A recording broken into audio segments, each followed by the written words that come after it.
Métro, boulot, gynéco. Le micro des gynécos, les podcasts de la GOF. Chères auditrices, chers auditeurs, bonjour et bienvenue sur la chaîne podcast de la GOF. Nous recevons à nouveau la professeure Gaillet-Ageron, médecin épidémiologiste aux hôpitaux universitaires de Genève, responsable de l'enseignement de l'épidémiologie, de la statistique médicale et de la recherche clinique à la faculté de médecine de Genève. Elle est également directrice du programme du CAS. Aujourd'hui, elles vont échanger sur les inégalités hommes-femmes en médecine, tant au niveau professionnel que dans la prise en charge des patients. Bonjour professeur Gaillet, bonjour Angèle, merci d'avoir à nouveau accepté de participer à notre chaîne podcast Le micro des gynécos. Bonjour Océane, merci beaucoup de l'invitation, ça me fait très plaisir. Aujourd'hui, on va discuter de ton domaine de recherche, ton domaine de prédilection, les inégalités ou égalités hommes-femmes dans le domaine de la santé. Donc, concernant les données de manière générale épidémiologique, est-ce que tu peux nous donner quelques notions des différences qui ont pu être constatées entre les hommes et les femmes pour les professions médicales? Alors, ce qu'on observe en Suisse, en Europe, dans le monde en général, c'est qu'on a une prédominance féminine parmi les étudiants et les étudiantes sur les bancs des amphis.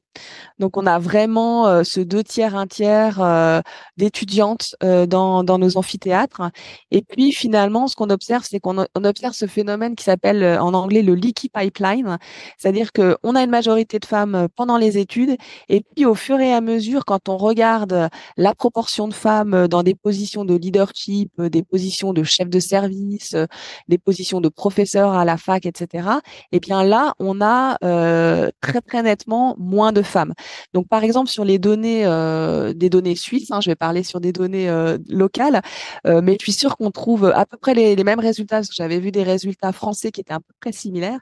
On observe sur des années récentes à peu près 12% seulement de femmes parmi les chefs de service des hôpitaux universitaires. Donc c'est quand même incroyable de voir qu'à peu près 66-67% de femmes dans les études de médecine.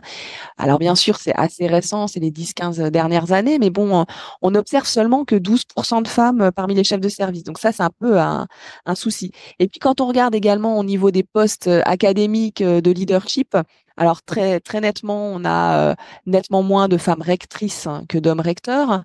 Et puis au niveau du décanat, c'est pareil, on a très largement une surreprésentation de doyens plutôt que de doyennes.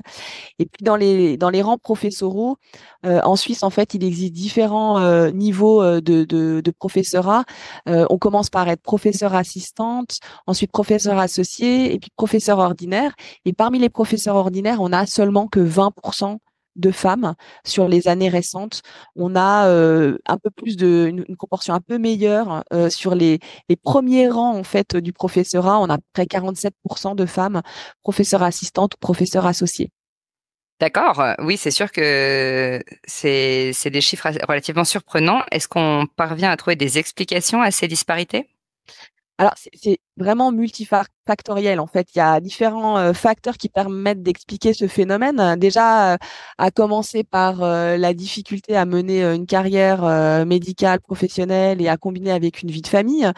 Pourquoi? Parce que c'est ce qu'on observe au quotidien, un manque de place de crèche, un déséquilibre dans la gestion des tâches familiales au sein du ménage. Alors même si c'est en train de changer, qu'on a une génération, les nouvelles générations où il y a vraiment un équilibre qui est un peu plus balancé en fait, des tâches ménagères, on va dire, entre les hommes et les femmes, ça existe encore malheureusement. Enfin, tout ce qui est autour de la vie familiale, de la gestion du quotidien, etc., c'est plus un poids que portent les femmes que les hommes. Et ça, du coup, c'est des heures en moins de dispo pour développer sa carrière professionnelle, et notamment si on veut travailler dans le domaine académique et puis si on veut viser des positions de leader en termes de chefferie de service, en termes de professorat, il faut pouvoir développer son CV sur ça, c'est donc publier, Enfin, c'est ça qui est jugé en fait, la publication, le fait d'être cité, etc. Et ça, bah du coup, quand on est clinicienne, c'est difficile de d'allier et la clinique et la valence académique parce que c'est des choses qu'on va faire plutôt le week-end ou plutôt le soir. Et puis si on a en plus la vie familiale à gérer, bah ça devient complètement ingérable, quoi. Donc ça peut être une explication. Mais on peut pas non plus nier le fait qu'il y a aussi un certain sexisme structurel dans nos institutions, puisque on a une majorité d'hommes qui sont à des positions de leader. Il y a un certain sexisme aussi à promouvoir des carrières féminines, où on va encore entendre, peut-être de moins en moins, heureusement, mais la question fatidique, c'est quand est-ce que vous planifiez d'avoir un enfant au moment de l'embauche, quoi. Et donc ça, c'est un énorme problème qui fait que on va trier un peu les femmes qui vont être jugées, des femmes qui vont peut-être interrompre leur carrière, etc. Et du coup, ben, on va devoir réagencer l'organisation du service, etc. Et du coup, ben, ça explique aussi ces différences entre les hommes et les femmes. Donc voilà, ça explique peut-être aussi quand on regarde les statistiques sur les choix de spécialité. Il y a vraiment un choix super genré qui se répète d'année en année et qui se voit dans tous les pays. C'est-à-dire que, en tout cas en Suisse, mais je crois que c'est la même chose en France, on a une très large majorité de femmes dans des spécialités comme la pédiatrie, comme la gynécologie obstétrique. Il y a 2 tiers de femmes ou des spécialités de psychiatrie infantile, notamment de pédopsychiatrie. Et puis, en revanche, on a vraiment une très large majorité d'hommes qui sont dans les spécialités chirurgicales. On a vraiment jusqu'à près de 80% d'hommes. Et puis des spécialités qui sont plus techniques, la cardiologie interventionnelle, la radiologie interventionnelle, etc. Donc ça peut expliquer aussi peut-être des choix aussi, peut-être qui amènent aussi à je sais pas, une production scientifique qui sera pas la même, parce que avec aussi un choix de plus aller vers des professions et des spécialités où c'est la clinique qui est importante plutôt que la recherche, des spécialités plus interventionnelles, etc. Enfin, quand on fait, il y a des résultats d'enquête qui montrent que les hommes vont plus apprécier des spécialités qui sont d'un niveau technique très élevé, des spécialités qui leur ouvrent la possibilité de faire de la recherche justement, d'être très bien payés. Et tous ces aspects-là, ça peut aussi expliquer qu'on a peut-être plus d'hommes qui font de la recherche que de femmes. Donc bref, tout ça, c'est multifactoriel. En gynécologie obstétrique, on remarque parfois que on a la plupart des journaux spécialisés sont ont des impact factors, par exemple, bien inférieurs à tout ce qui est oncologie, etc. Et bon, sans savoir exactement, mais on se demande si c'est parfois, si c'est pas que la santé de la femme, elle n'a pas toujours été au centre des préoccupations. Est-ce que tu penses que ça peut être un facteur aussi? Je pense que ouais, effectivement, oui, peut-être qu'il y a, enfin en tout cas, c'est évident, il faut se poser la question. Et puis je pense que c'est ça. Je pense que effectivement la santé de la femme peut-être est moins vendeuse ou moins impactante en termes de citation, etc. Peut-être que ça peut être une explication. Peut-être aussi que c'est des spécialités où c'est difficile de faire des études interventionnelles qui vont être des études qui seront plus facilement publiées et puis peut-être plus facilement citées. C'est peut-être aussi des domaines où c'est très difficile. La pédiatrie, c'est extrêmement difficile de faire de la recherche en pédiatrie, en néonate, en pédiatrie. On a très peu de connaissances aussi sur les médicaments qu'on peut donner aux enfants, etc. Et on est toujours un peu Limité, emprunté, ouais. ouais, limité, de se dire voilà, c'est éthiquement, est-ce que je peux randomiser ce traitement et puis je vais peut-être pas avoir un collectif suffisant d'enfants, etc. Donc peut-être c'est des domaines aussi où les essais cliniques randomisés et contrôlés, où les grosses études sont plus difficiles à monter. Et du coup, c'est comme on sait que c'est plutôt les essais cliniques randomisés contrôlés, multicentriques, internationaux, avec des gros financements qui sont plutôt portés par des hommes au niveau des investigateurs. C'est aussi des études qui sont publiées dans les gros journaux avec des gros impact facteurs et qui vont faire que le CV des personnes qui publient dans ces articles-là ben, va être gonflé et les H-index vont être plus forts aussi chez les hommes parce que ils travaillent dans des domaines où on arrive peut-être plus facilement à travailler sur des essais plus impactants avec qui vont être plus cités, etc. C'est une possibilité, ouais. D'accord.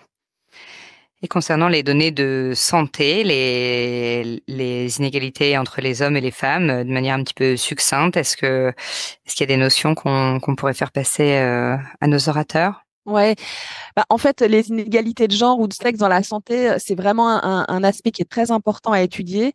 Déjà, premièrement, parce que on a beaucoup de connaissances médicales qui sont basées sur des études entièrement masculines. Historiquement, avant les années 70, etc., dans les essais cliniques, souvent on n'incluait que des hommes plutôt que des femmes. Donc, on a des données qui viennent des hommes et qui sont généralisées aux femmes. Mais on se pose la question et on va recommander de manière ferme de systématiquement explorer des différences de résultats liés au sexe ou liés au genre des patients. Donc, c'est important de systématiquement regarder si les résultats qu'on obtient sur un traitement, par exemple, sont les mêmes entre les hommes et les femmes. Alors, il peut y avoir des différences qu'on explique par le sexe biologique. Par exemple, dans l'infarctus du myocarde, on peut expliquer des différences entre les hommes et les femmes par des explications liées au sexe biologique. On sait que on a une protection œstrogénique chez les femmes qui sont en âge de procréer, avant la ménopause. Et puis à partir du moment où on devient ménopausée, on a une décroissance des œstrogènes, enfin une diminution des œstrogènes qui nous expose à plus de risques de développer des maladies cardiovasculaires.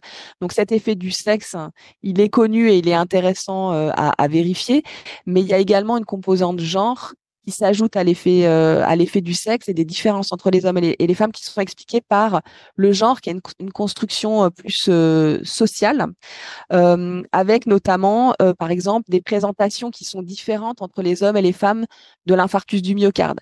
On a du fait que les études ont été historiquement plutôt conduites chez les hommes, on a des connaissances qui sont masculine et qu'on va appliquer aux femmes, alors qu'en fait, on ne sait pas si la présentation clinique est la même chez les hommes et chez les femmes. Et en fait, quand on regarde la présentation symptomatologique d'un infarctus du myocarde chez une femme, elle n'est pas la même que chez un homme. Un homme, on apprend typiquement qu'on a la douleur constrictive dans la mâchoire, dans les poignets, avec une douleur rétrosternale. Et puis à chaque fois, on ajoute c'est un homme d'un certain âge avec un surpoids, des facteurs de risque cardiovasculaires, etc. Tandis que chez la femme, la présentation, elle va être très différente. La femme qui présente un infarctus du myocarde, elle va plutôt présenter des symptomatologies, des symptômes vagos, avec des sueurs, un malaise, et puis également une présentation avec des douleurs plutôt digestives. Et si on ne sait pas ça, eh ben, on va passer à côté d'un infarctus et on va considérer que la femme, elle est en train de faire une crise anxiogène, d'anxiété, plutôt qu'un infarctus du myocarde. Donc, cet aspect genre, de par les connaissances aussi, il va se surajouter à des différences déjà qu'on a attribuées au sexe, mais également à des problèmes où on va traiter différemment les hommes et les femmes, et ça, ce sera en défaveur des femmes. Donc les femmes, elles vont être moins dépistées sur l'infarctus du myocarde, moins diagnostiquées. Et puis, il y a des études assez récentes qui montrent que les traitements qui sont proposés ou les moyens diagnostiques, la choro interventionnelle, etc., elle est moins souvent proposée aux femmes qu'aux hommes. Alors, est-ce qu'elle est moins proposée parce qu'on est passé à côté du diagnostic? Mais en l'occurrence, il y a des études récentes qui montrent que toutes ces inégalités en termes de genre sur la prise en charge ou le dépistage de l'infarctus du myocarde ou du diagnostic de l'infarctus du myocarde, ça aboutit aussi à une surmortalité dans les infarctus sus-ST chez les femmes par rapport aux hommes, avec une augmentation de la différence avec l'âge. Les femmes plus âgées, elles sont plus à risque de mourir d'un infarctus du myocarde que les hommes. Et puis, elles sont moins, comment dirais-je, on leur offre moins la possibilité d'avoir une angioplastie, etc., parce que peut-être on passe à côté du diagnostic. Donc ça, c'est des choses qu'il faut connaître, ces aspects, ces différences liées au sexe, liées au genre. C'est des choses dont il faut sensibiliser les futurs médecins. Et on a tout un projet en fait au niveau suisse en fait de sensibiliser et d'intégrer ces notions de sexe et de genre dans la formation des futurs médecins, de montrer en fait un maximum de données pour que finalement on se pose toujours la question, est-ce que ce que j'observe chez ce patient homme, je vais l'observer aussi chez cette femme, ou est-ce que la présentation va être différente et du coup ça me fait prendre en charge différemment les hommes et les femmes. Là, j'ai beaucoup parlé des femmes, la situation des femmes qui était défavorable, mais on peut aussi avoir le champ complètement inverse dans la santé mentale, où on a des injonctions sociales que l'homme doit être fort, doit pas montrer de faiblesse psychologique, et du coup, dans cette situation, on a moins d'hommes qui sont dépistés pour la dépression, et puis c'est ce qui explique potentiellement qu'on a plus de suicides qui sont commis chez les hommes, des suicides avec des décès chez les hommes que chez les femmes, parce qu'on a probablement, on passe à côté d'un problème de santé mentale chez des hommes qui vont peut-être consommer plus d'alcool, des hommes qui vont consommer plus de drogue, par exemple. Et ça peut refléter une santé mentale fragile ou un problème, une fragilité, un trouble mental, une pathologie à gérer, à- de laquelle on va passer à côté. Et puis, ça peut expliquer justement pourquoi des hommes vont de manière larvée avoir des pathologies psychiatriques qui vont pas être traitées, pas considérées, parce qu'ils veulent pas le montrer, ils vont pas l'aborder avec leur médecin. Et puis, à la fin, ils commettent l'irréparable, qui est le suicide.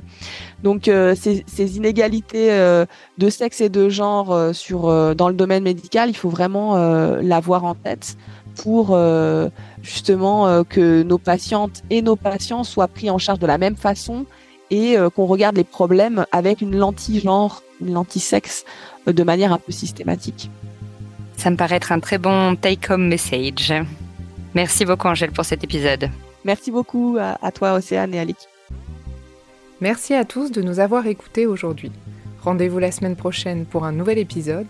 Vous retrouverez toutes les ressources et références de ce podcast dans la description, et surtout, n'hésitez pas à vous abonner à la chaîne, à lui accorder 5 étoiles, voire même à en parler autour de vous.